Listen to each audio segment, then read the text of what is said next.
Bienvenue dans la Minute Cyber, votre dose quotidienne d'actualité pour rester à la page sur le monde numérique. On démarre tout de suite avec une nouvelle importante. Les standards de cryptographie post-quantique, censés nous protéger à l'ère des ordinateurs quantiques, rencontrent déjà des difficultés de performance. Un vrai casse-tête pour l'avenir de notre sécurité numérique, n'est-ce pas ? Ensuite, une attaque de ransomware inédite a frappé un important consortium de soins de santé. Cela nous rappelle à quel point ce secteur vital reste une cible privilégiée pour les cybercriminels et l'importance de la vigilance. Bonne nouvelle cependant, la plateforme de phishing as a service nommée Phantom Fisher a été démantelée. Moins d'outils pour les escrocs, c'est toujours une victoire pour nous.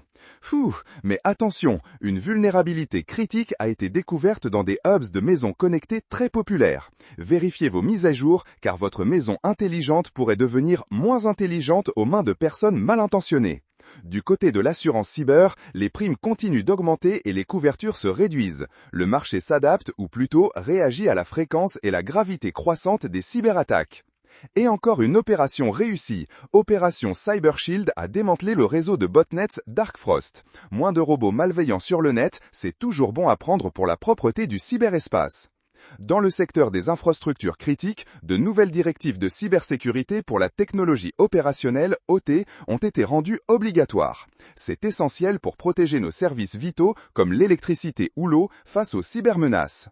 Parlons d'une histoire qui fait froid dans le dos. Une arnaque par deepfake où un PDG a été imité a mené à une fraude de plusieurs millions de dollars. La technologie du deepfake devient un outil puissant pour les fraudeurs. Soyez doublement méfiants. Pour revenir à la cryptographie post-quantique, une faiblesse théorique a été identifiée dans l'un des principaux candidats. C'est un rappel que la recherche avance vite et la sécurité est une course constante contre la montre. Enfin, les nations du G7 proposent un cadre commun pour lutter contre le paiement des rançons, une approche unifiée pour décourager les cybercriminels et rendre les attaques moins rentables. Une bonne idée sur le papier. Voilà, c'était la Minute Cyber pour aujourd'hui. Restez connectés pour votre prochaine mise à jour et n'oubliez pas, la meilleure défense, c'est l'information. À très vite.